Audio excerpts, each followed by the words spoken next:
Hi guys! Hi mga ka-reels! Ito ang aming breakfast for today! Tada! So meron kaming chicken nuggets. Yan, may star pa. Favorite ko yan eh. And then meron din kaming maling. Kasi yung iba type nila maling. Yung iba naman type na yung chicken nuggets.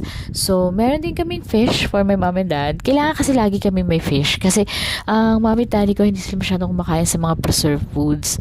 Talagang fish yung kinakain nila. And bangus kasi isa sa mga inalaw ng doctor na kainin nila. Kailangan yung mga may kaliskis. And then, meron kaming soup. Today, ang napili naming soup is chicken. Lucky Meat Chicken. Before kasi, beef ang napili namin. At hindi kami pwedeng kumain ng walang sabaw. Kailangan talaga may sabaw. Kasi para mas masarap yung kain, di ba? So, yun guys. Mamaya makikita niyo yung soup namin. Yung Lucky Meat Chicken namin. Kung meron kayo suggestion, comment nyo lang below. Follow me guys. Pwede ako makatanggap ng stars. So, today, Despiras ng Chinese New Year. So, mamaya, anong paghahandang gagawin